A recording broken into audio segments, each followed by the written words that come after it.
जय हिंद साथियों, कैसे हैं आप सब लोग। साथियों, जैसा कि आपको पता होगा कि यूपी बोर्ड की परीक्षाएं आज से प्रारंभ हो रही हैं और कुछ जरूरी परिवर्तन किए गए हैं इस बार यूपी बोर्ड की परीक्षाओं में। और उसमें महत्वपूर्ण है कि जो परीक्षार्थियों की उत्तर पुस्तिका होती है जिसमें वो अपने आंसर्स लिखते हैं, उसकी एंट्री किस तरीके से करनी होती है, क्योंकि बहुत सारे स्टूडेंट्स उसको गलत करके आते हैं, टीचर्स भी नहीं बता पाते हैं ठीक से। तो आपको बताने वाला हूँ कि किस तरीके से आप अपनी एंट्री सारी सही कर पाएंगे एक ही बार में। तो बेहद ध्यान से इस वीडियो को देखिएगा साथियों, ताकि आपको सारी चीज़ें अच्छे से समझ में आ सकें। और चैनल पर अगर आप नए हैं तो चैनल को जरूर सब्सक्राइब करें इसी तरह की इन्फॉर्मेटिव वीडियोस के लिए। तो चलिए साथियों, शुरू करते हैं बिना किसी देरी के। तो कुछ इस तरीके से आपको कॉपी देखने के लिए मिलेगी आपकी परीक्षाओं की। इसमें कुछ महत्वपूर्ण निर्देश दिए हुए होते हैं जो आपको यहाँ पर पढ़ने होते हैं। जैसे तलाशी लेने के संबंध में, यानी कि आपकी तलाशी ली जा सकती है। जो कक्ष निरीक्षक रहते हैं, जो केंद्राध्यक्ष रहते हैं, उनको पूरा अधिकार होता है तलाशी लेने का।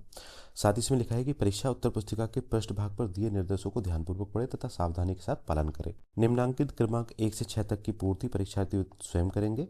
और इस उत्तर पुस्तिका का प्रयोग करने से पहले परीक्षार्थी यह भी देख लें कि वही वर्ष परिच्छिद्रित है जिस वर्ष में परीक्षा दे रहा है। तो जैसे 2026 की परीक्षा हो रही है तो यहाँ पर 2026 लिखा होना चाहिए, और कॉपी पर उभरा हुआ होता है 2026 करके, यानी कि छिद्रित होता है, वो भी 2026 होना चाहिए। वो चीज़ आप देख लीजिएगा। तो अब ये जो प्रविष्टियां हैं किस तरीके से आपको भरनी है बिल्कुल साफ तरीके से, वो मैं आपको बताता हूँ। और बॉल पॉइंट पेन का प्रयोग आपको करना है, जेल पेन का प्रयोग नहीं करना है। तो जैसे परीक्षार्थी का अनुक्रमांक है, तो जो भी आपका अनुक्रमांक है वो यहाँ पर आपको लिखना है। मान लीजिए इस तरीके से, मैं एग्जाम्पल के तौर पे बता रहा हूँ, केवल आपका जो भी अनुक्रमांक है वो आपको लिखना होगा। जैसे ये है। उसके बाद में परीक्षार्थी का अनुक्रमांक शब्दों में पूछा जाता है। ये तो अंकों में हो गया, जो जैसे भी आपका है 2 3 5 करके। इसके बाद शब्दों में आप कैसे लिखेंगे। शब्दों में आप इस तरीके से लिखेंगे, क्योंकि बहुत गलती यहाँ पर स्टूडेंट करते हैं। 2 लिखा है तो इसको 2 लिखेंगे, इसके बाद कॉमा लगाएंगे 5, इसके बाद कॉमा लगाएंगे 1 2 3 4 5, यानी कि जो आपके यहाँ पर अक्षर लिखे हुए हैं वही आपको हिंदी में या इंग्लिश में लिखने होंगे। इसके बाद आता है आपका सब्जेक्ट। सब्जेक्ट आपका कौन सा है। मान लीजिए आपका हिंदी का पेपर है। सब्जेक्ट एग्जाम्पल के तौर पर बता रहा हूँ, हिंदी का पेपर है। हिंदी का कौन सा पेपर है। फर्स्ट पेपर है तो फर्स्ट या प्रथम लिख देंगे। यहाँ पर हिंदी में ही लिखिएगा, प्रथम पेपर है या द्वितीय पेपर है। प्रश्न पत्र पर अंकित संकेतांक, तो जो आपका क्वेश्चन पेपर आएगा उस पर कुछ संकेतांक लिखे होंगे, वो आपको यहाँ पर लिखना होगा।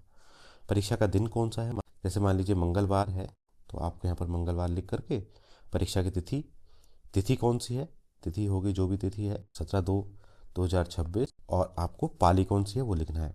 प्रथम पाली है या द्वितीय पाली है, उस तरीके से आपको लिखना है ऐसे करके। और केंद्र का नाम, जिस केंद्र पर आप परीक्षा देने जा रहे हो उस केंद्र का नाम यहाँ पर लिखा जाएगा। तो इस तरीके से आपको एंट्री करनी होगी अपनी कॉपी में। और एक बार पहले समझ लीजिएगा अपने कक्ष निरीक्षक से, वो आपको इस तरीके से एंट्री करनी बताते हैं, उसके बाद में ही आप कीजिएगा। जो जनरल चीज़ हैं वो मैंने आपको बता दी हैं। इसके बाद में जो नीचे का हिस्सा है ये आपको कुछ नहीं करना है, ये जो आपके कक्ष निरीक्षक यानी कि इन्विजिलेटर होंगे वो करके देंगे आपको।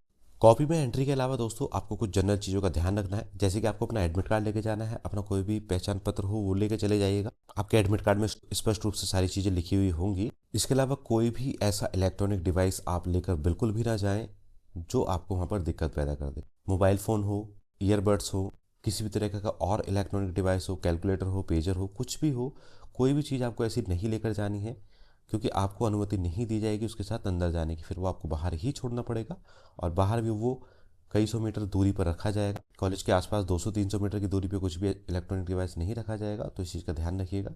और गलती से अगर आप अंदर ले जाते हैं, बाई चांस सिक्योरिटी से मिस हो जाता है, तो वो अनुचित साधन का प्रयोग माना जाएगा और आपका जो एग्ज़ाम है वो बार्ड भी हो सकता है, यानी कि निलंबित भी हो सकता है। तो केवल आपको जो लिखने वाली सामग्री है वो लेकर जानी है। किट अगर लेकर जा रहे हैं तो वो भी ट्रांसपेरेंट हो, और अपने एडमिट कार्ड या कोई पहचान पत्र या पैसों के अलावा कोई भी एक्स्ट्रा ऐसी चीज़ ना हो जो नकल का साधन माना जा सके। तो इन चीज़ों का विशेष ध्यान रखिएगा। और आगामी परीक्षाओं के लिए आपको शुभकामनाएं। अच्छे से पढ़कर अपनी परीक्षाएं दें और कॉपी में अनावश्यक चीज़ें ना लिख कर आएँ, जो टू द पॉइंट चीज़ें हैं वही लिख कर आएँ, तो आपको अच्छे मार्क्स मिलेंगे। तो बस साथियों, इस वीडियो में इतना ही। मिलते हैं किसी और वीडियो में, तब तक के लिए जय हिंद, जय भारत।